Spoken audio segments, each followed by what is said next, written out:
Well, good evening, everybody, and welcome to another fantastic episode of the Denver Bronco Roundup, brought to you by the Rocky Mountain Sports Network, and of course, sponsored by Morgan Trinkets.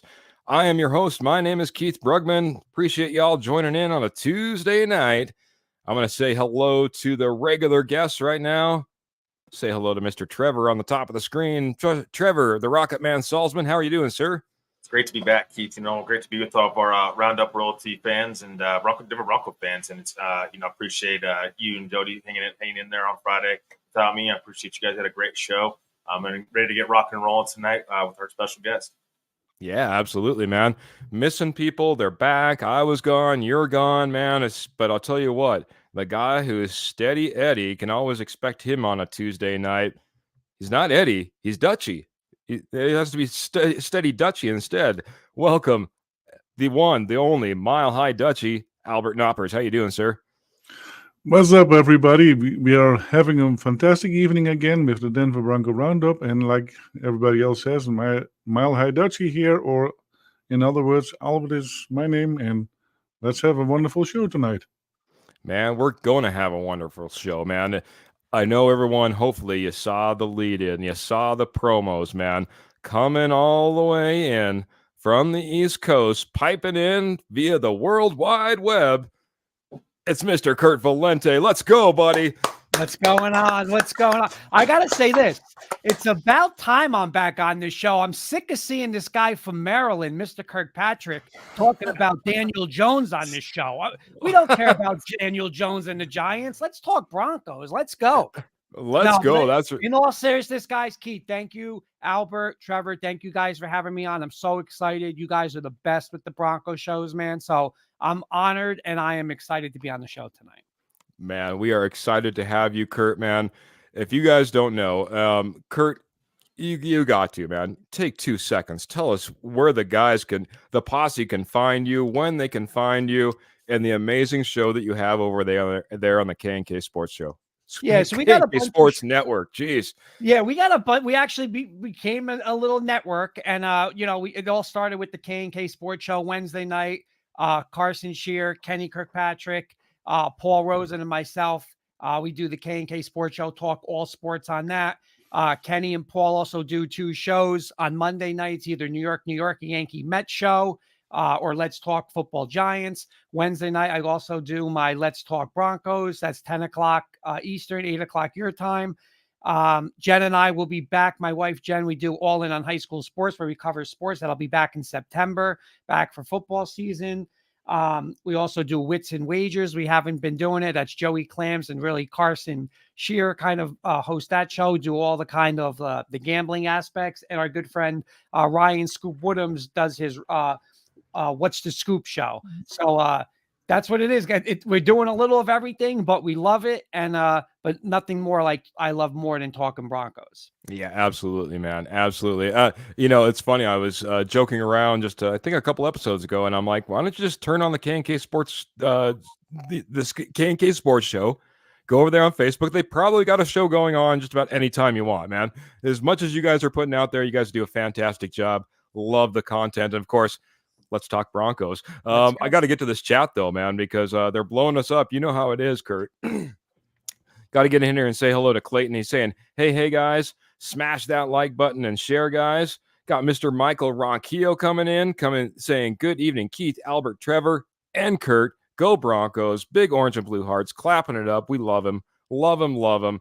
Thank you very much, Michael, and thank you very much, Clayton. Clayton also came back in with some stars. So got to give it up to Clayton, man. Appreciate you very much. Dropping stars early, saying, Bo Nix, baby. Our O-line is going to shine. Upgraded O-line. 1-2 punch running back. Bo using his legs, and our wide receiver short routes. Let's go. This was all in response to Mr. Albert Knoppers being on the screen at one point, because we got one of those go ahead, do it, man. Rip Woo! All right, there it is. There you go. It's not Albert Knoppers without his Ric Flair woo coming in, and Michael was appreciating Albert being here. Roy Osborne saying, hey there, Brugmeister, Rocket Man, Dutchy, and all of the posse. And our good friend all the way over in Hawaii, Mr. Patrick Wiltsey coming in saying, aloha Broncos universe. Boy, you guys are just killing it, guys. A lot of hays, a lot of howdies, just like Graham coming in over on YouTube saying hello and howdy to us all. Clayton saying, what's up, Kurt? We're ready to go. I'm not going to be able to get to all of these guys. Holy cow. A lot of let's goes, a lot of love them, all my guys. Hello all from Pearl. So we better get into it, man. We'll get more into the comments. If you guys have questions, thoughts, certainly bring them in. But I got to give it up to our guest first, man. He messaged me on the side. He says, man, I've queued up some amazing questions for you guys. So, Mr. Kurt Valenti, please, by all means, take it away, sir. Thank you. And again, it's really going to be one question for all of you guys. But I was thinking about this yesterday, and I mention it a lot on my Bronco show. But I said, you know what, I got to bring this out to my Bronco friends here, because especially now with where we are in our stage, right, where we are a younger team, but we have, we have Sean Payton. It's, so it's not like we have a young coach. We have a coach who I don't know how long he's going to be here. But I guess I'm going to start with this, right? And, I know a lot of people who I argue with about, I don't want to win just 1 and 2 years. I want to win for the next 12, right? And I'm going to push back hard on that tonight, but I want your opinion on this. Is it Sean Payton's job to worry about the Broncos' future? What I mean by the Broncos' future is anything past the next 4 years. Because I say no, right? He's here to win a Super Bowl, one Super Bowl, right? That's his job, to win a Super Bowl. After we get one, then we talk two. But we don't talk he's going to win 4, 5. It doesn't work like that, and I'm going to come back in we're talking the last 30 years, the best team in sports, right? The 90s Bulls, okay? The Spurs in basketball with Popovich, Duncan, and that group.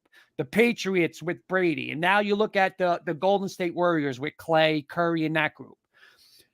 As much as they won, they eventually became bad, right? Let's be realistic. The Bulls were never a threat anymore, maybe with Thibodeau and Derrick Rose and that group, but they were never really true championship contenders. The Spurs, once those guys left, stink. They stunk.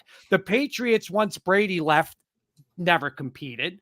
And you look at the Warriors now, and this wasn't even a playoff team. So, in my opinion, you're never going to be good for, the next 20. It's not going to happen. And those are the exceptions. You're talking about legendary teams.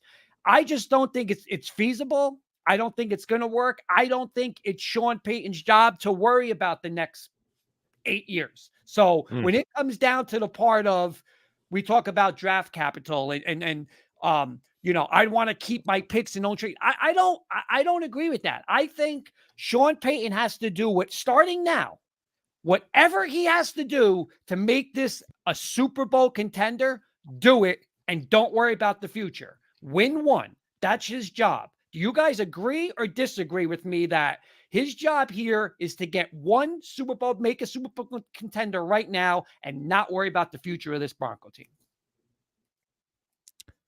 Trevor, why don't you kick it off, buddy? Yeah, I mean, I think it is his job, though, Kurt, because here's the thing. I agree with you that I think Sean Payton wants to win right now, but he can't get too caught up into that, because we've seen that this past year, right? I mean, he got kind of caught up in the defense just being historical, getting historical turnovers, and guess what? It cost him a chance to trade Justin Simmons when they just cut him and got nothing out of him.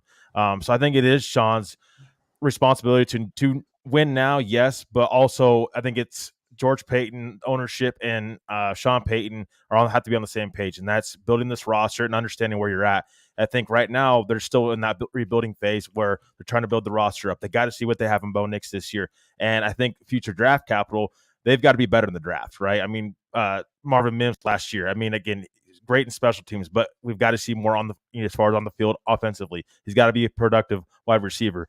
We have not seen much other than Marvin Mims over the past couple of draft classes. George Payton's first draft class when he came to Denver, phenomenal. I mean, he had Jonathan Cooper, Pat Surtain, Javonte Williams, Quinn Meinerz.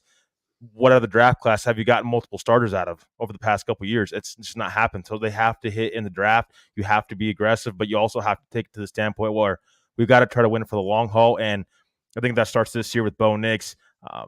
You just can't get too caught up into winning now, because you also need to think of the future. The future's brighter, and I think that this roster right now, that's where they're team building, right? When you are releasing Russell Wilson eating $85 million, you are, I think, essentially you are kind of rebuilding this team now and building this team for the future. But it's got to start in the draft, and they've got to start getting more production from these 2022, 2023 draft classes. And right now, we're just not seeing that. Got maybe 1.5 starters out of this. And that's Nick Benito, and that's Marvin Mims. I say half of Marvin Mims because he hasn't produced fully up to his potential on the offense side of the ball as far as a wide receiver. So I do think that Sean Payton is in this team for now, but also needs to be worrying about the long haul, as he's got 3 more years left on his deal. I think 3 or 4 more years left on his deal. So just my opinion. Keith, real quick before you answer, Yes. and Albert, I want to just I think I said something where it's a little off, because Trevor had a great answer, obviously, like he always does. But I don't mean like I don't mean this year. What I'm saying is in the next 2-3 years, build for one Super Bowl contending team. Meaning, I got to give up 226 picks to go get, I'm just going to throw this name out here. And I know, like a Micah Parsons, right? Like a Justin Jefferson. I'm just going to throw those guys out. And I don't mean it's going to happen now, because I agree with Trevor. We're still trending. We're not a Super Bowl contender this year, but within the next 2 years, when he says, hey, I'm ready to win it right now, then I don't care about the next 3-4 years. Go get that thing right now. That's what I mean. Very good. I'm going to turn over to Dutchie next, but before I do that, I got to say hello to Mr. Phil McLaughlin, saying good evening, Keith, Trevor, Dutchie, and Kurt. This is going to be an exciting season, hoping for the best. And I got to just give a second shout out to Phil, man. He's rocketed up in the Roundup royalty, man. He just dropped 200 stars by just coming in here and saying good evening to us all. So good evening to you, Phil. Appreciate you doing that. Albert, what do you think, man? Do we need to, as Kurt says, maybe Kurt, maybe you should ask the question, not me try to ask it again. Ask it to Albert, and we'll have him take it away. Yeah, like I said, just should Sean Payton, is his job to worry about, and I don't mean the next 2-3 years, I mean 6 and 7 and 8 years, and worry about that down the road, or when he's ready to strike. And again, I don't think it's this year, but next offseason, the next 2 years, when it's, hey, we can win a Super Bowl right now. Let's mortgage that future. Let's go into that, mortgage that future a little to be a Super Bowl contender.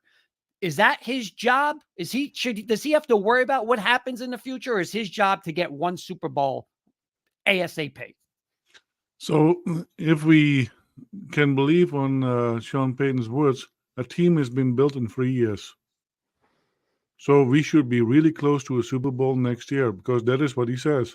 We already have seen it, and we should be sniffing on the playoffs this year, maybe have a playoff game, and if we lose it, we lose it. But yeah, next year we should be close to really maybe an AFC championship or something like that, but it should happen next year, because that is what he says. He builds a team in 3 years, and that should be a contending team. So I expect to be really close to a Super Bowl next year, and that is what I expect of him. Not in 5 years, not in 6 years, next year, because that is what he said what he can do. And let's see if he can make that happen. Keith, what Very about good,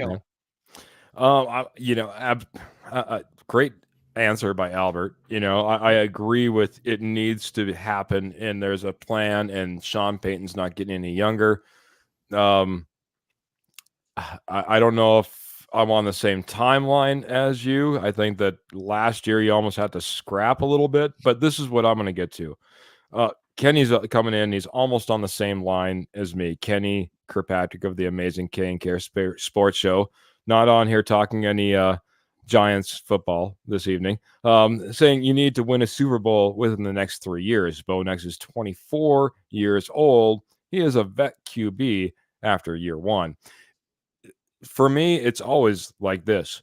You just went out and you drafted your quarterback in the first round, in the top half of the first round. You've invested in this quarterback. How long of a contract does a rookie quarterback get like that? 4 years with a 5th-year option, right? That's your timeline right there. That's your rookie contract. That's when you can do damage. Because what happens if he's amazing? He gets that second contract where you're paying him out the yazoo, and you can't put a roster together anymore. So right now, yeah, you got to sit there and you got to think, I need to build and I need to put this together in 3-4 years, right? And then, once that 5th-year option comes around, you know what you're doing. You're not just picking up a 5th-year option if he's amazing. You're signing to a whole new contract at that point. So you got to get this done in the next 3 to 4 years just to make the financial side of it work. So I'm all right with you, bud. If you're going to go ahead and you're going to mortgage some pieces, put some pieces together in order to go ahead and make that happen in the next 3 to 4 years, absolutely. Because beyond that, it's going to get tough no matter what you do. Yeah. Unless you're going to be, get the next Tom Brady who, gives a discount, which is never, ever done. It's the only guy who's ever done it. So you got to do it in the next 3 to 4. Okay. And then and then my last point, Keith, I'll be real quick. I know there's a bunch of people that are like, John Elway wasn't a great general manager.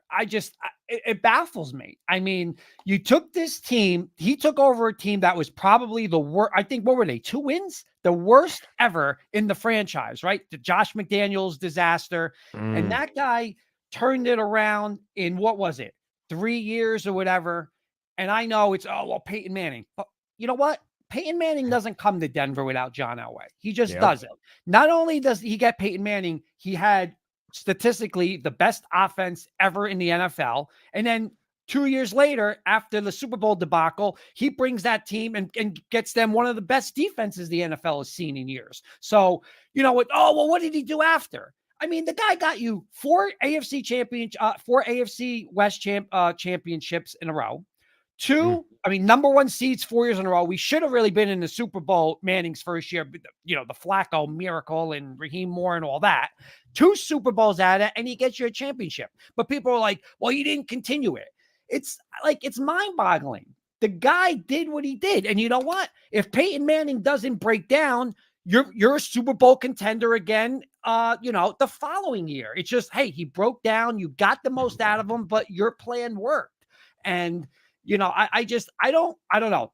What's your thoughts on it? I thought John Elway was a tremendous free agent, tremendous general manager. From the free agents he got, getting Manning, Talib, Ware, TJ Ward. I mean, the guy brought us a championship. So how anybody can say he's not, again, he didn't do it for 15 years, but I don't think that was his job. His job was to get us to Super Bowl. He got us to 2 and won us 1. What's your thoughts?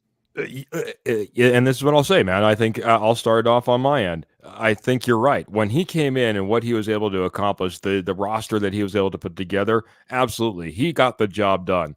The problem is the longer he stayed around, and I know that we had the whole ownership issue, the whole 9 yards, things got murky, things got muddy. And there's even reports, even the last couple of years, John Elway was pretty much checked out of the building. Yep. So that's the only downfall I have. He got if you're saying from what your perspective is, though, Kenny or Kurt, I'm sorry, I'm so used to having Kenny on here, Kurt.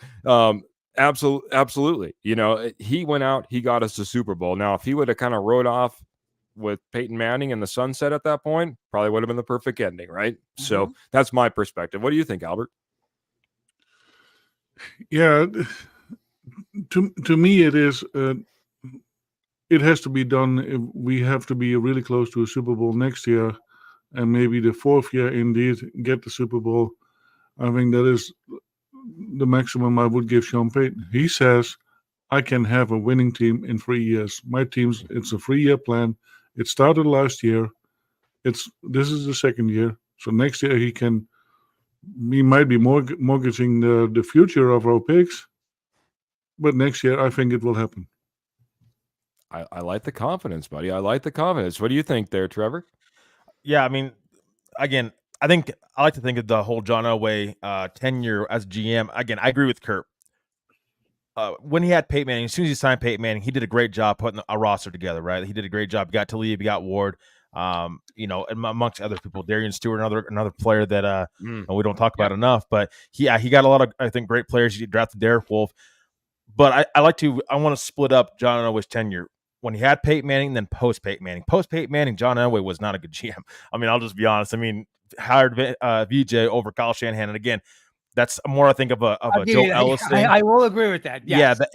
But I also think that was more of a Joe Ellis thing as well because he didn't want another Shanahan in the building. Yep. But again, his drafts, John Elway's drafts were not very good. He couldn't find a quarterback, and this is why up to this point we still haven't got a franchise quarterback in place. I mean, he struggled after Peyton Manning retired after Super Bowl 50. He struggled to find that next franchise quarterback and struggled to put a team together. So thank the Lord Peyton Manning did come to Denver because I do think in a way he did help John Elway become a great GM because he chose to come here to Denver. Now, what a hell of a sell job that John Elway did to get Peyton Manning to come to Denver. He got John Fox in here. He did things that were great after a total bad situation with Josh McDaniels here. After Josh McDaniels was in Denver, John Elway did a great job cleaning up, and he did a great job bringing in John Fox, bringing in Peyton Manning, and then from there, guys want to play with Peyton Manning. It's a Hall of Fame quarterback. As soon as they see him performing at a high level, they want to come to Denver. That's a hell of a sell job that John Elway had to do to bring Peyton Manning here.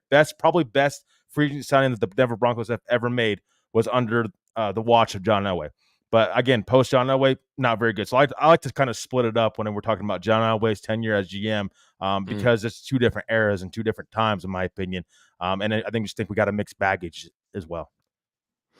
I got to throw this comment up because Daniel Garcia comes in and over on YouTube and he says, "Hey guys, new here," and he has a question for us. So we're going to go ahead and we're going to give those fresh new faces a chance to ask a question to the panel. He says, "Who do you guys have as a breakout player this year?"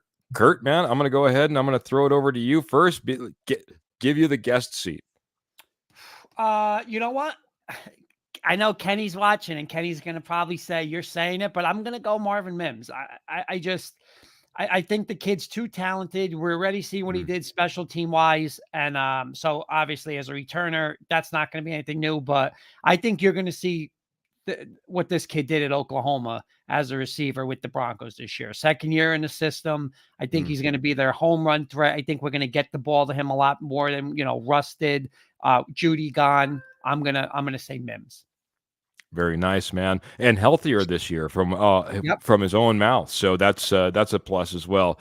Head over to the Rocket Man. We'll go around the horn. Different name, same name. What do you got for us? I agree with what Kurt was saying, but I'm going to go a different name and go Jaleel McLaughlin. I'm a little bit higher on him than I think most people are. I think he's got the getaway speed that he needs to. I think he can run the football efficient. He led this team in yards last year in a short sample size as far as yards per game. So, I think Jaleel McLaughlin, once he figures out how to pass block better, I think he will be a better running back for it. And I think that he will be a guy that I think has a great chance to break out. Sean Payton kind of mentioned him. I don't know if it was today or the other day. He's the first guy in the building.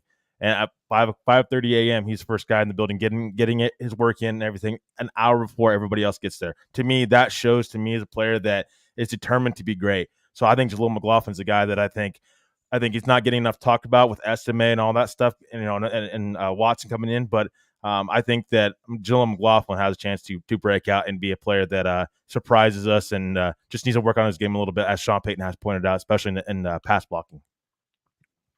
Very nice, very nice. Head over to the Dutchie, Albert Mile High Dutchie himself. What do you got, buddy? Yeah, I'm not sure if you can call a rookie can be a breakout player, but for me it is going to be Franklin, because they already have that connection established between Bo Nix and Franklin, so that can only get better and better. I would say, but I'm also not counting Dulcich out, because Dulcich, if he has a good year and he stays healthy, he could be also a breakout player. Very nice. Throwing up a lot of different answers up onto the screen. Those who aren't able to, read along, maybe only listening, but got a few in here. I'll read the one on the screen right now. Roy Osborne says offense, Mims, defense, PJ Locke. I got to get to this one because, it's the normal fourth horseman. You'll see him on Fridays. Mr. Jody the Judge Moncrief coming in with his prediction. Baron Browning's 11 plus sacks. I like that as well. That one was on my tongue as well, but you stole it, buddy. I'll leave it to you. A few more. Mims, a breakout player. for Mr. Kenny Kirkpatrick, and Mr. Kenny Kirkpatrick coming in and saying, bingo, Kurt, and he becomes #1 wide receiver if Sutton holds out, continues. You find another return guy. And we're going to probably get to that topic of Sutton here in just a second. Since everyone's been taking a few guys that maybe a little skill position more type of guys, I'm going to go a different route. And it's another guy that I had very high hopes on. And he was signed last year, and he was brought in, and he was talked about by the coach today up on the podium. That's one Ben Powers. He talked about that whole offensive line group. Mike McGlinchey getting better, Ben Powers getting better, about that whole group. He expects to see a completely, a big step this in this system in the second year for these guys. So I think really from what I saw Ben Powers do in Baltimore and what he's capable of with the running game and getting to the second level, if we start seeing Ben Powers what he did in Baltimore, believe me, this run game is going to start blowing open. And if this run game blows open, guess what, guys? Bo Nix is going to look fantastic as well. So I'm going to go Ben Powers as my breakout player this year for the Denver Broncos. But, guys, almost a great segue. I'm going to take a little bit of a break, and I got to talk to you about Morgan Trinkets, our amazing sponsor. Morgan Trinkets, I'm telling you guys, if you're looking for Southwest jewelry, Southwest pottery, or estate gold at wholesale prices, that is the place. I'll be dropping the link here in just a moment. But guys, and gals, they have 33 years experience in the industry. Once a nationwide company, now they hone in on a select spot, a little sweet spot that's Northern Colorado, and Southern Wyoming, guys. If you go over to their Facebook page, Morgan Trinkets, you can take a look at some of the amazing pieces that they have, and get an idea of all the amazing shows that they're going to be at in the area and in the region. If you buy anything on Facebook, everything's free as long as you, as far as shipping is concerned, as long as you spend over $50 and they transact through PayPal. If you hit them up at one of their shows, you can use all your debit and credit cards that you'd like to use as well. So I'm telling you guys, Morgan Trinkets, Southwest Jewelry, Southwest Pottery, and Estate Gold at wholesale prices. By the way, silver as well, all sterling silver starting at $10, going all the way up to $2,000. And I'm telling you, they have an extensive catalog, guys. So if you're on their Facebook page, you don't see something you like, by all means, head on over, message them. They have, like I said, an extensive inventory. They can find the piece you're looking for. Morgan Trinkets, head on over there today. Thank you very much, Morgan Trinkets. You've been a fantastic sponsor. I talked about a segue really quick. Trevor, you wanted to bring something up real quick. You wanted to talk about Mr. Cortland Sutton. And like I said, we just got done talking about, breakout players. And Kenny was saying if Sutton holds out, well, as of right now, I guess she's not technically a holdout, but he's not showing up to these OTAs. And Coach had a little bit to say about it, and you had a little bit to say about it too, and maybe some questions. What do you got, buddy? Yeah, so Sean Payton spoke today to the media, as the media was allowed to be there today during minicamp, voluntarily minicamp. And we got a question of the whole Cortland Sutton situation. And Sean Payton, I'll just kind of, just tell you, kind of not the whole statement, but he did say that he does expect, doesn't 100% know, but he does expect Cortland Sutton to be back for mandatory minicamp. Again, players will get fined if they don't show up. June 11th is when that starts.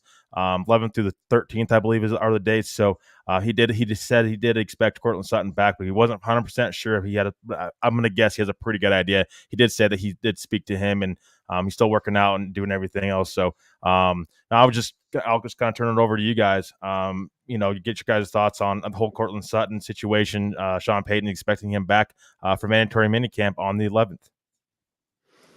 Very good, man. I'm going to start with Albert. We'll start going around that way. Albert, what do you think about Cortland Sutton possibly being back? Coach thinks he's going to be back, but he says, hey, I don't know. It's just my thought, just my feeling. What are your thoughts on Sutton coming back, being a part of this team? I know you've had a little bit more sour taste on Sutton as of lately.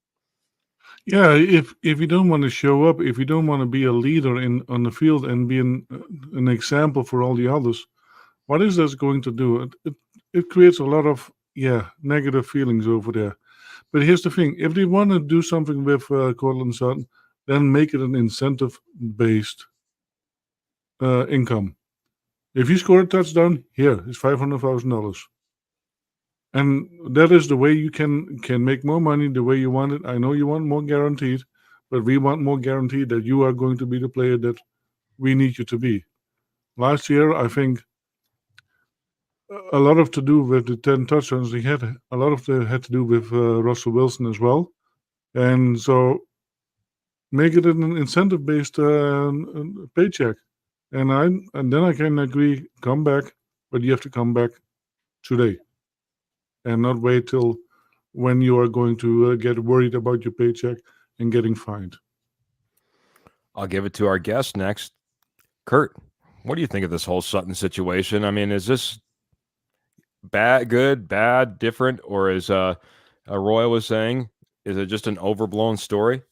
You know, I don't know, like overblown. I don't know. I mean, he's not here. You know, I totally agree with Albert on something, on some of the things, right? I mean, you know, are you going to be a leader? I mean, that's not showing a leader, but I mean, it's not unknown also, right? I mean, CD Lamb's going to be doing it, and you know, Jefferson just got the big deal. I mean, listen, we're not giving him a Justin Jefferson or a CD Lamb or any of these guys deals. I like what Albert said with incentives and stuff like that, you know, where, hey, you produce, you do this, you know, listen, I'm a huge fan of the incentive things. I'm not just going to give you a raise because you want a raise, but, you know, I also think it's important that, you know, I don't want to give this guy away. The guy's a talented receiver, and we have to give Bo Nix as much talent around him this year, right? And you know what? Cortland Sutton is one of the best receivers, maybe the best receiver on our team. Wide receiver one, wide receiver, whatever you want, however you want to compare him. He's wide receiver one.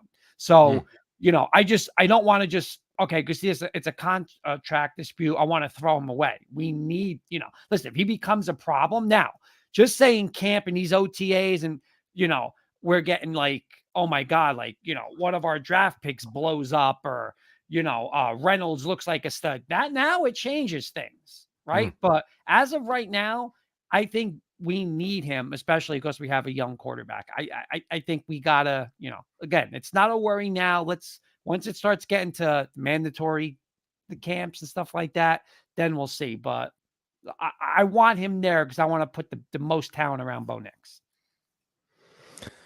You know, it would be a perfect pairing. I'd love it to happen, but I also understand kind of where Dutchy's coming from. And Dutchy kind of sparked just something in my head.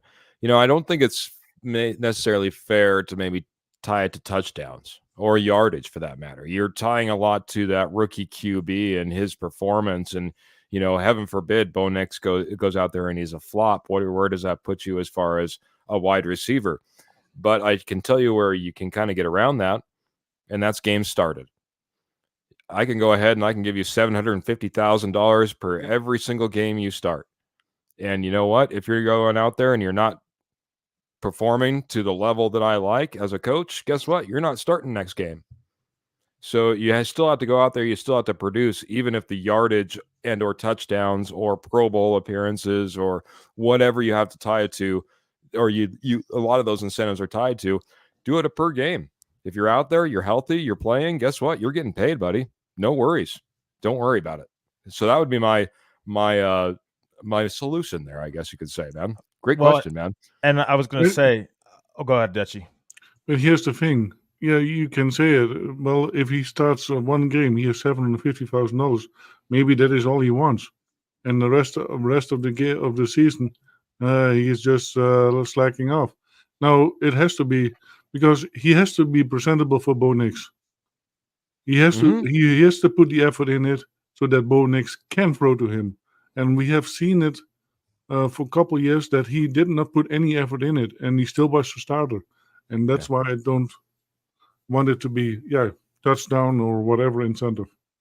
Yeah, no. So what I was going to add was, you know, we have to remember this is still voluntary. So there's a lot of guys missing. Jonathan Franklin Myers is missing as well. I mean, a practice or two. So I know Sutton's missed this whole point, and we wanted him to get chemistry with Bo Nix. But who's to say they haven't talked and they're on the same page? I mean, we have mandatory minicamp. I think he will be there. You know, I think again the Broncos are also busy. We have to remember they're also busy trying to negotiate new contracts for Quentin Meinerz, Pat Surtain. Who's to say if you renegotiate with Cortland Sutton and make him happy? Well, we think Surtain and Meinerz are going to do. They're going to be running George Payton's offense and saying, well, why are you paying him when my contract's up this year? I'm on a 1-year deal. Sutton's got 2 years left on his deal. Meanwhile, we have Surtain and Quentin Miners who are on 1-year deals. Their deals expire at the end of the year. So you have to – the Broncos, I think George Paton has a lot on his table right now that he's got to address before he gets the Sutton thing.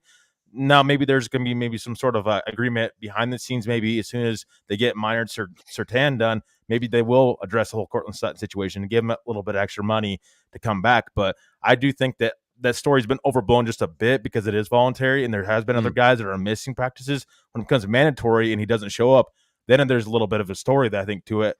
But I'm hesitant to say that right now it's such a big deal because it is voluntary. When it comes mandatory, I think he does need to be there. We still do have a lot of time before the preseason starts, and we have mandatory mini camps and training camps still to go through. So if he starts missing mandatory mini camp and in a training camp, the fines increase and become larger. If he starts missing that, then I think it becomes more of an issue.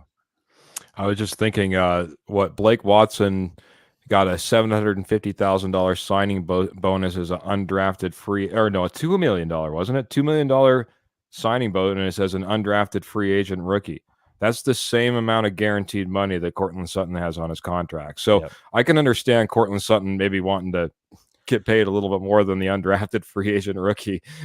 So, well, and Jerry Jeudy got paid this year. So you think he had a better year last year than Jerry Jeudy. So he's not thinking, well, if Jerry Jeudy got that, why can I get a better contract? So I'm going to do a quick around the horn, guys. Let's say 30 seconds or less, really quick. Answer a question for Meister Michael Ronquillo, and I'll start off with our guest, Mr. Kurt Valenti.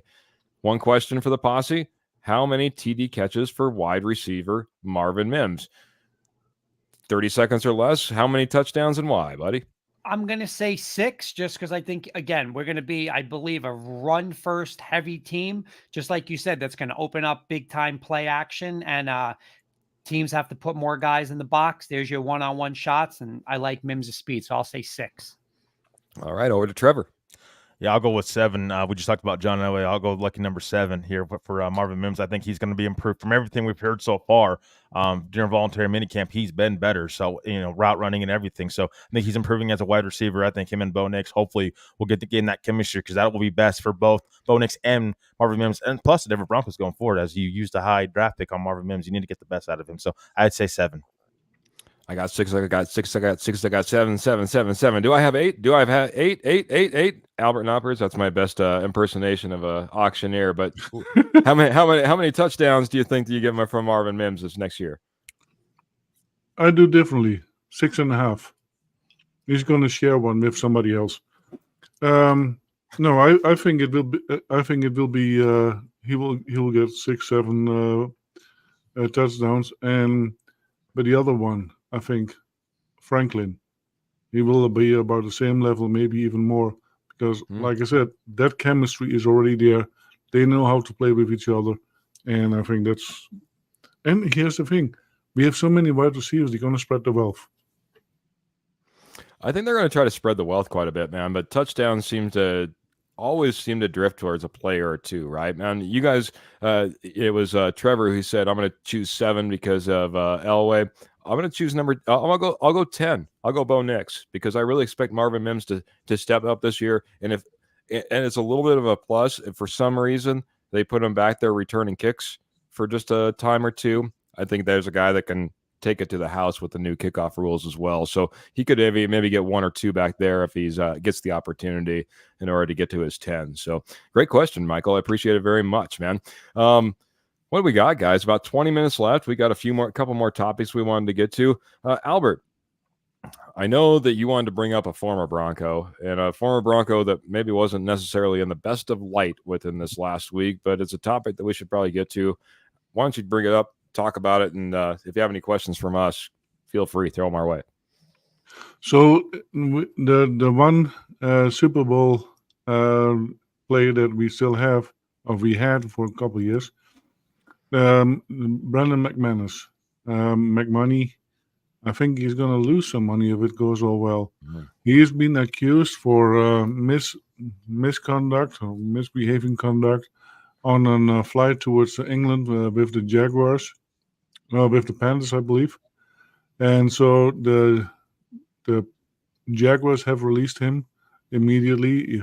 even although in the United States it should be you're innocent until proven guilty, and it's not so. But there's some big, a big bummer on his record, and I really feel sorry for him if that is indeed the case.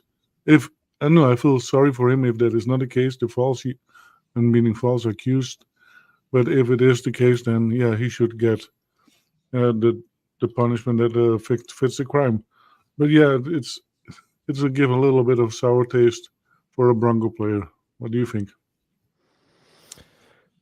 I mean, for me right off the bat, yeah. McManus was a guy that, at training camp would be out there throwing footballs to all the fans and back and forth and having fun. And I wasn't out there when he dressed up like a ref instead of in his uniform and was out there having fun. But that was the type of guy he was. And he was very endearing to the Broncos, especially in those training camp atmospheres when he could get close to fans. So if this does all turn out to be true, it's disappointing. And unfortunately, unless the Washington Redskins just didn't want a scandal of any sort, type, or even, to be looked at, unfortunately, there might be a little bit of smoke with where there's fire with the fact that he's being cut. So, it's just disappointing for me. So, Trevor, what are your thoughts, buddy? Yeah, I mean, obviously, I think it's disappointing, but I think that there's also a factor of, well, how valuable was he to Jacksonville? And I think that maybe we see these kicker competitions all the time in the NFL, especially in the preseason. And I think that Jacksonville may be looking in a different direction. I think from a production standpoint, McManus has not been the same as he used to be. 81% field goal percentage. And then you have Will Lutz. Again, I think it speaks to Sean Payton's one of his best moves, I think, so far. That's bringing in Will Lutz, who had 88% field goal percentage this past season. So, I'm sad for Brandon McManus. I think he'll always be a Denver Bronco, in my opinion. Again, innocent until proven guilty. I hope that everything all turns out well for him. If he is indeed innocent, but from a production standpoint on the field, just hasn't been the same player, same kicker that he used to be back in the day for Denver. But I think this also does shine some light on the Will Lutz acquisition that Sean Payton made last season.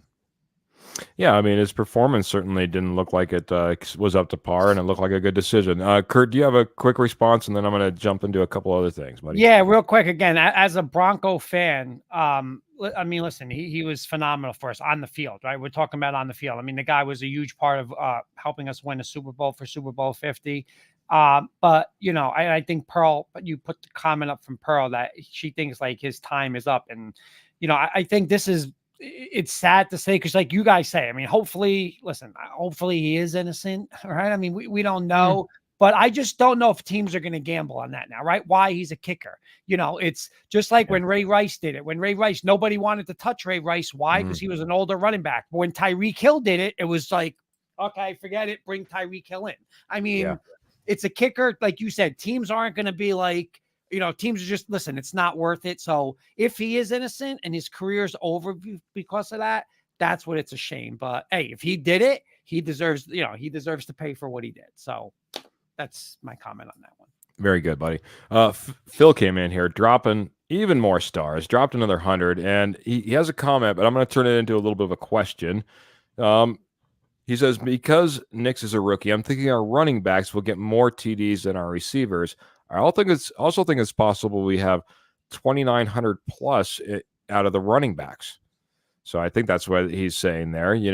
All said and done, 2,900 plus. Is that two 900 plus running backs? I think. That would make more sense. I'm like 2,900 is way high. As I'm starting to put that out, 2,900 yard running backs. I'll just let Trevor take over from now on, but I'll go around the horn on this, and I'll start off with our guest. Kurt, what are your thoughts on this? Is that possible? Yeah, I actually think it is. I think, like I said, I think we're going to be hands down a big time run first team. Estime, obviously Javonte Williams, but I know Trevor brought this up before, and I saw a tweet from somebody who was at Bronco camp, and they just said McLaughlin. It just said he is fast, and it just said that like his point. I forgot who he was, but his point was he said this guy will be Alvin Kamara in Sean Payton's offense. So Mm. I think it's a three-headed monster. I really do. So, but he's saying so 2 900-yard backs, so 1,800. I mean, you add McLaughlin in with the receiving out of the backfield too. I 100% think if it's with those three, you're easily going to get that number, and I think more. All right, Trevor, 2 900 plus guys coming out of the running backs. That would be great. I mean, that means that they're running the football effectively and efficiently, better than they've done since Philip Lindsay. I mean, so I think that's definitely possible. I don't know if Sean Payton's going to be too run heavy. I think he's got his quarterback in mind, and I think that he's going to be. You're going to see a lot of short passes over the middle of the field, and he's going to let Bo Nix do his thing. Now, I don't think he's just going to rely on the passing game. I think he's going to have a balanced attack of pass and run.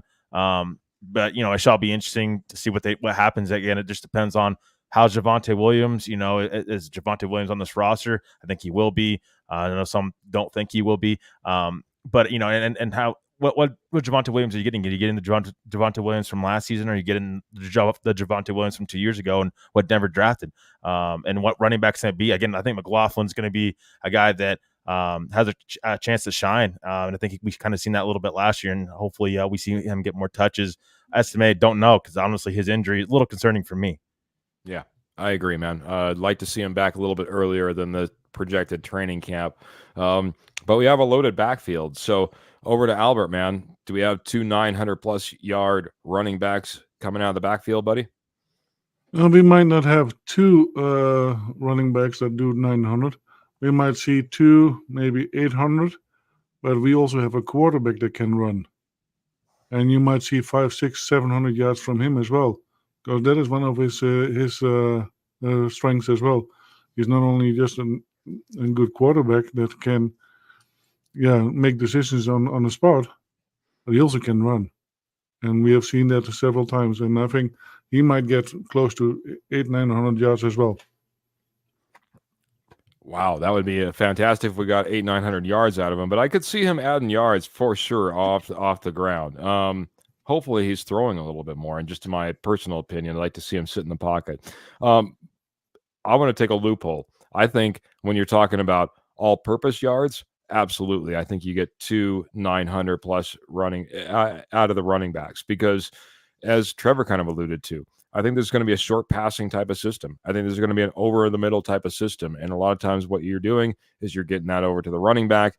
And with our running backs, if you get a McLaughlin out there in some space, man, look out, man. Look out. All it takes is one miss from a linebacker, and you're matched up against a safety.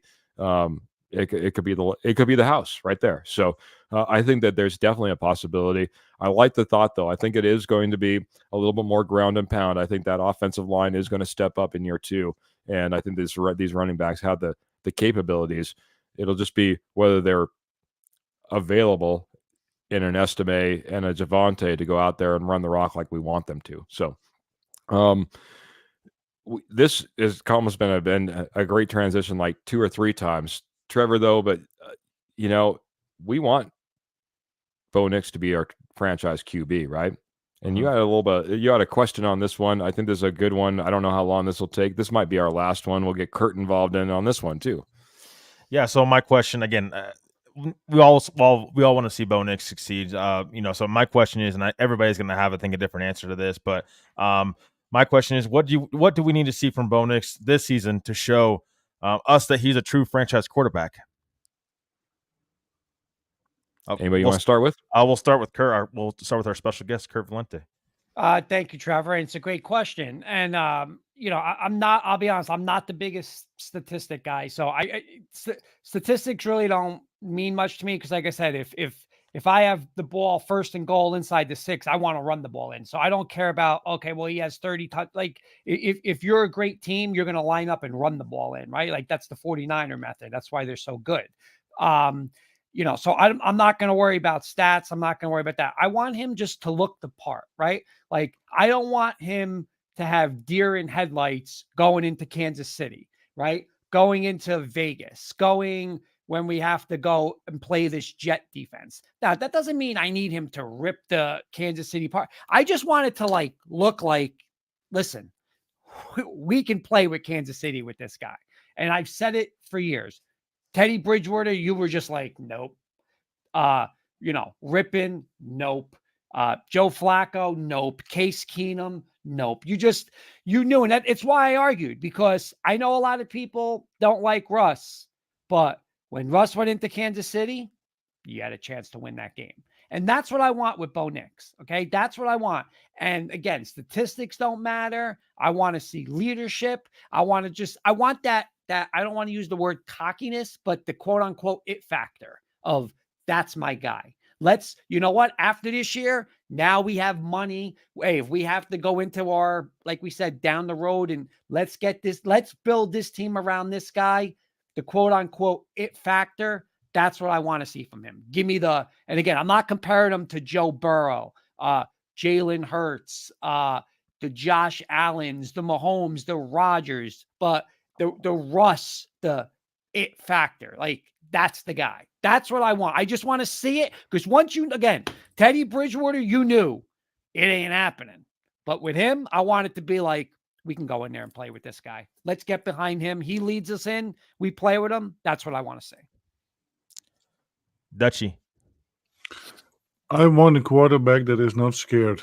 That is poised in the pocket, and we have seen it too many times the last years. So it depends on what the O-line is doing, but a quarterback that is not scared doesn't have to run for his life. And if he is quick with the ball, he doesn't have to be that. Keith. Yeah, lots of good comments for those of you following along on the screen. I appreciate you let me just kind of scroll through them. I appreciate the posse, man. You guys have just been absolutely jumping, hopping, and pumped up this evening, man. It must be a Kurt Valenti thing. But that being said, for me, I want Bo Nix to absolutely fail in some aspect. I want him to come out and own up to it. And I want him to go out and I want him to fix it. That's what we need. This guy is going to fail. He's a rookie QB. I want a guy that goes out there and says, you know what? On me, boys. Completely on me. Messed up. Made a mistake. Going to get better. And then goes out there and does it. And then I know I have a leader. So it doesn't matter what stat I have. It doesn't matter how many wins I have. I know the guy that's going to be rallied around by his teammates, have his back, and can be a leader of this Denver Bronco team, take him somewhere. That's what I want to see. Yeah, I think those are all great points, guys. For me, I think it's the eye test. I think we're going to know if Bo Nix is the guy or not this season. And that's hoping Sean Payton will give him that chance. I think he will. That's why I said I think week one, I think we need to see it in Seattle. And what a time to face adversity. You're on the road in Seattle. Let's see what Bo Nix can do on the road. He's been in a lot of crazy college games before. I mean, environments and the fans being loud. So it's not like he's not just new to it. So I think for me, it's just the eye test. How can he pass the eye test? We know Russell Wilson, he struggled last year in a lot of different things, and Russell Wilson does a lot of great things, for Denver last year. But for me, I think it's also the stats a little bit. I mean, I think at top 15 quarterback, if Bo Nix can find himself in that area a little bit, I think that would be great. And also the eye test and what he can do on the field. Can he run the Sean Payton offense like Sean Payton thinks he can? Mr. Kenny Kirkpatrick, we all know that name. Some of us a little bit better than others. But he has a question for the entire group. He says, a quick rapid-fire question. If Nix struggles, and if it's an if, but does he have a shorter leash than the younger rookie QBs? And I would even extend this into if we're looking at maybe a top 5 pick next year, because I think that changes a little bit. What are your thoughts? I'll change it up a little bit. I'm going to start off with Albert on this one. Oh, Mike. There we go. Okay, so no, he has the same amount of leash as all the other rookie quarterbacks. It just depends on how he struggles, and that is the only thing. How does he struggle? Is he indeed, the moment the ball comes at him and the linebacker comes up in, he flinches and he drops down? It just depends on how he struggles. I don't think so. The leash is the same for most of them. Trevor, what do you got, bud? Yeah, I mean, I think you got to give him a full season. You got to give him a full season. I think no playing around with Jared Stidham, no playing around with Zach Wilson. I think you got to give him time, and it takes time to transition from the college game to the NFL. So again, I think that does depend on how he struggles, but you need to see him, get reps. You need to see him get reps and see what he does with it. How does he face adversity, and how does he get better from that? And I think the leash has to be long. You spent a 12th overall pick on him. This thing that Denver, the whole Josh Rosen to Kyler Murray thing, completely different situation where the Broncos are at with both Bo Nix. The Broncos, are they going to have a top pick next year? Well, we'll see. We'll see how the quarterback class is going to be. A lot of we'll see and wait and see type of thing. But I don't think that this team can afford to, Bo Nix isn't the guy, so we got to take another quarterback next season in the first round, high in the draft. And I mean, again, you just kind of wasted a year and you wasted a draft pick when you had Brock Bowers and other guys on the board that could be impact players. So you got to give this guy a year and see what he does and see what he can do, but also try to find a way to build around him. Try to see what Bo Nix can do well, and then what he struggles with, and build around him for the future. That's what this team needs to get through, and he's got to get the reps, and he's got to have the time to do that this season. Mr. Kurt Valenti, we'll round out with you on this one. I'll answer it quick. No, I don't think he should have a shorter leash because he's older. I don't. I'm going to totally disagree with my my great friend Mr. Kirkpatrick on that. But I'm with Trevor on this. I think he takes. I mean, listen, I'm not going to say garbage time, up big or down big, but I mean, he should play every game this year. That's we need him to. We need to see from him. If he's the guy. We just talked about it, right? Like that's what we all agreed on. We need to see if he's the guy. The only way you're going to see that is by letting this kid play. Now, I will say this. We mentioned the Josh Rosen, Kyler Murray thing. And I don't think this is going to happen. I really don't, because I have a lot of confidence in Bo Nix. Just say he's, atrociously bad, and he doesn't get better from week 1, to the end of the season. And you're sitting at number 2. And I'm just going to throw Carson. You have Carson Beck as a better prospect than Bo Nix. That I think is, I'm always on the, I'm always under the assumption of because I have a better quarterback available to pass up. Quarterback's the most important position. So I understand that. And I know the Josh Rosen thing's different, but nobody is like, yeah, but the Cardinals, they got it right. They took a quarterback. He was not good. They got Kyler Murray. I don't think Kyler Murray's worth the money is, but he's a lot better than Josh Rosen. So I don't think I have a 99% gut feeling it's not going to happen, but just say he really falls flat on his face. And it's like, this guy's not going to get better. And this is what go get a quarterback next year. And listen, you made the mistake, don't prolong mistakes, fix the mistake. But hopefully, I don't think it's going to happen, but I don't think he should be get a shorter leash. No. I'm right there with you guys. Not a shorter leash. These guys still got to come into the league, develop, get used to the game, assimilate 17 game season, all these different things. You know what I mean? It's a process, man. I just don't. I can't expect those. I can't have that much higher expectations on Bo Nix than a guy. Maybe other than if we had a comparable Trey Lance that was drafted in this class. We all knew that Trey Lance was going to be a long-term project, regardless. So, very good. I want to, we only have maybe a few minutes left, but I want to go back over to Mr. Kurt Valenti because, well, he's the guest, man. Over here from, Let's Talk Broncos, over here from the amazing K&K Sports Show. I want to give him a little bit of floor for whatever he wants to use a little bit of time for. A question for us, question for the group, a little bit, anything. Ask you if I could get a quick hitter in for you guys. So awesome. See, I knew it. Let's take the next 3 years. Okay. The next 3 years off seasons. Who is your ideal, but realistic, right? So we can't say Patrick Mahomes. If you want to go quarterback, go quarterback. If you don't, any position. But if you could take a realistic player that you could either trade for, might be available free agency, if it's a college player, but realistic. I'll start with you, Trevor. Who would your one person that you would say is That's the guy I want. I want to get this guy on the Denver Broncos. This will give us a little bit of time to think, Kurt. Why don't you tell us who your guy is?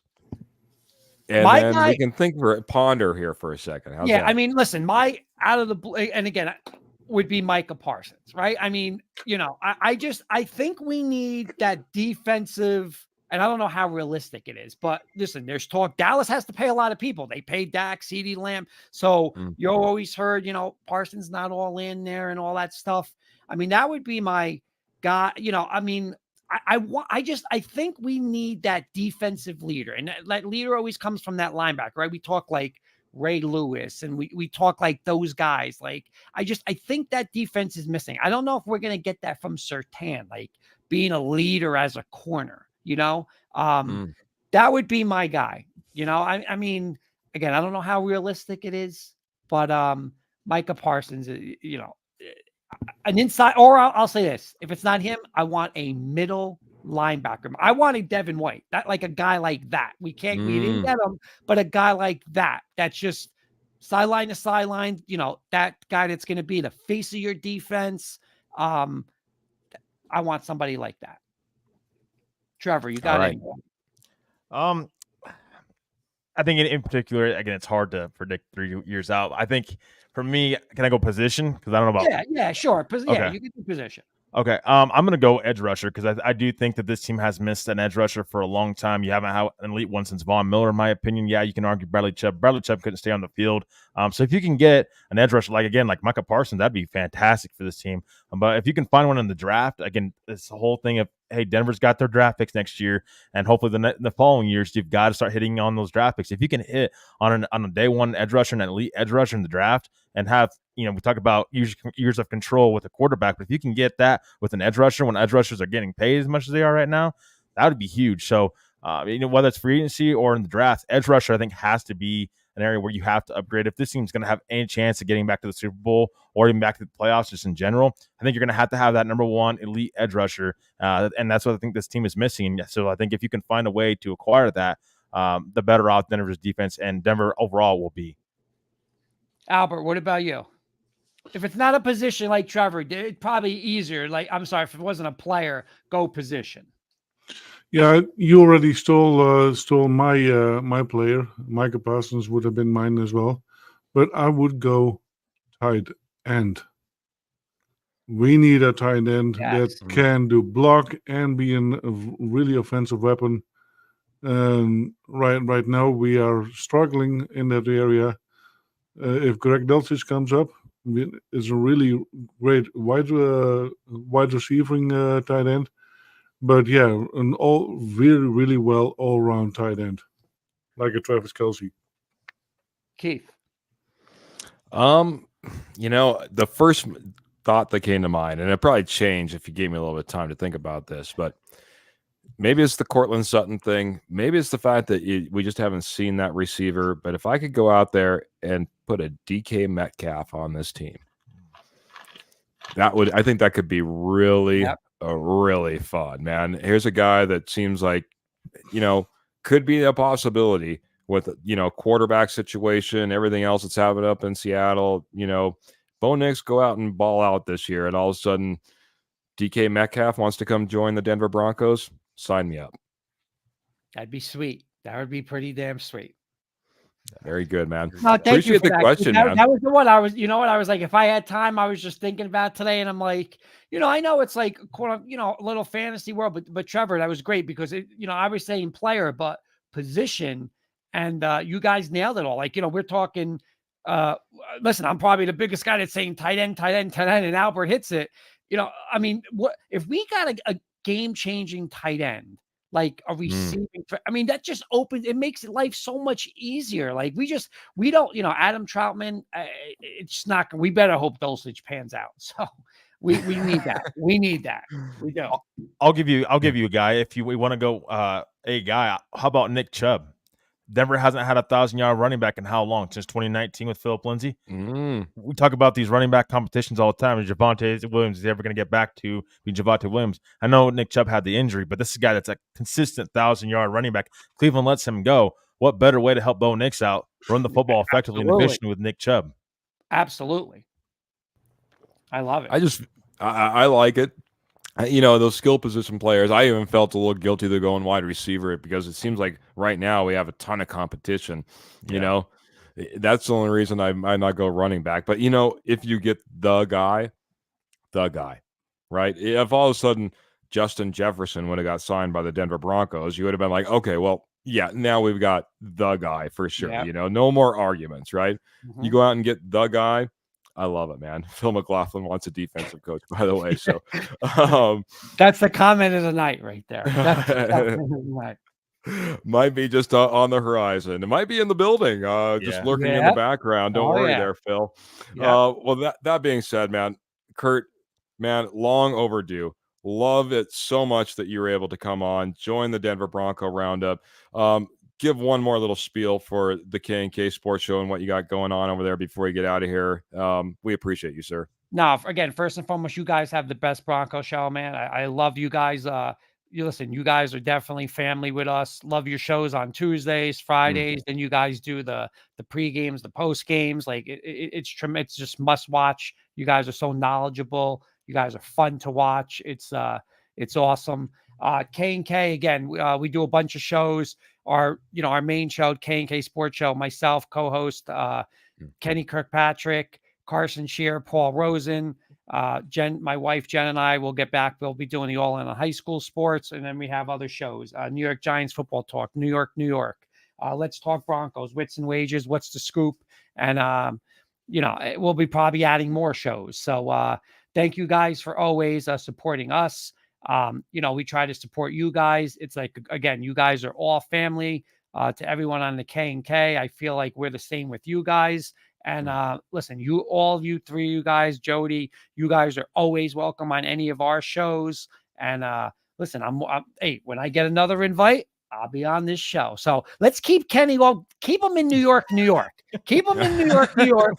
I'll fill in for Kenny here. Let him stay on New York. I don't want to hear about Daniel Jones and Thibodeau and who today Burns and beat Philly and Dallas, and then we could talk. Let's go. Let's go. You know what? I love Kenny because we and him are like this with Knicks fans. So I gotta.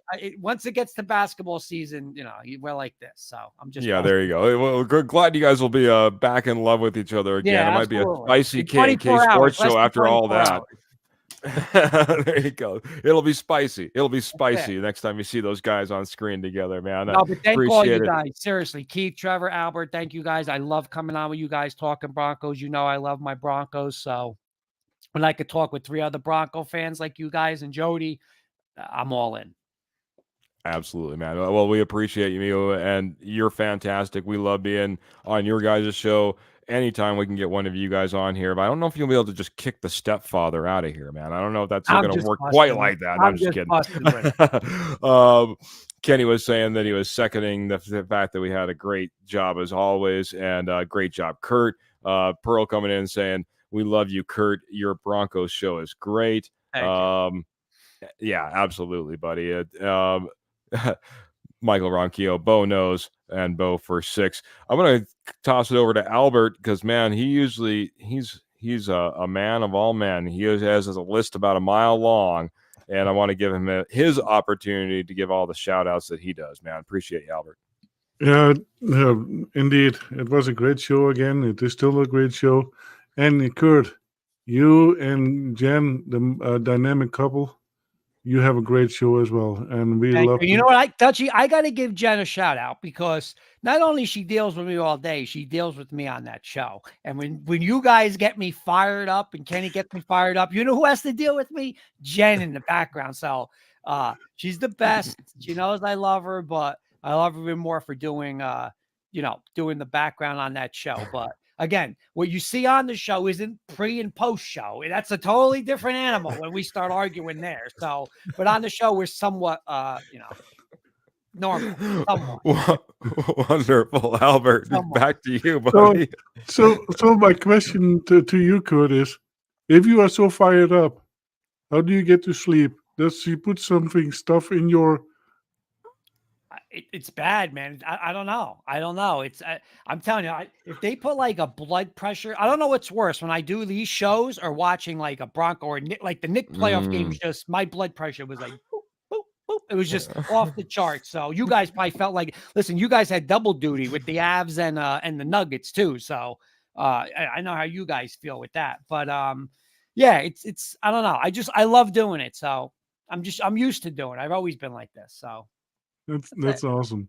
But we also have an awesome posse. And you guys in the posse makes our life so much easier, and we can start talking about subjects that we not even thought about. Keep coming up with those ideas because it makes all our lives even better.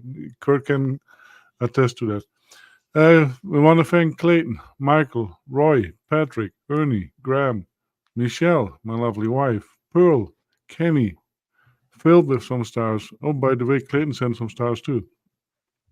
James. Thank you, Clayton. Thank you. Sorry, Clayton. James, Jody, and we had two brand new people on the show. Daniel Garcia and Dan Wilkert. Liana, Big Sis, and Jay. Thank you for watching and being there and giving us the comments because it, like I said, it makes our life so much interesting and more easier. Thank you, thank you, thank you. Yes, and thank you, Albert, man. I appreciate you coming in here. Always fantastic co-hosting with you. You know, I wish Albert could be on every Tuesday, Friday, post-game, pre-game, all those. Albert says, hey, Keith, I need a life too sometimes, and we appreciate every single moment he's able to spend with us. So speaking of a guy who might not have a life, because Trevor's doing everything. No, I'm just kidding, Trevor. Trevor, say goodbyes to Denver Bronco Roundup, all our fans, the royalty, you name it. Well, lately I've had a little bit of life. I've been off past 2 Fridays, so lately That's it's getting there. So I just want to give a quick shout out to Jen and Kurt. Thanks for joining us. You guys are fantastic, a fantastic Bronco show, and you guys are just everybody over at K&K. You guys are fantastic, and we love supporting you guys. And I know a lot of our Roundup royalty fans here also go over there and support you guys as well. And so a huge shout out to you guys, and Kurt, thanks for coming on. We love having you on. Thank you guys. You and Kenny are going to have to probably compete and fight it out for who comes out pre-game and post-game shows. We have the professor come on, during our post-game shows as well. So we'll definitely have to plan that. But no, thank you for everybody in the posse tonight. You guys are fantastic, and thanks for everybody who sent stars. We really appreciate it, and appreciate you guys just tuning in and watching us and commenting and all your questions. We really love it, and just thank you everybody. And we'll see you guys on Friday. And go Broncos! Thank you everybody. Absolutely, man. Pearl's coming in saying fantastic show and a big thank you. Michael, I do see your question. If we weren't wrapping up, I would promise I would put her on the horn. So we might have to save it for another day.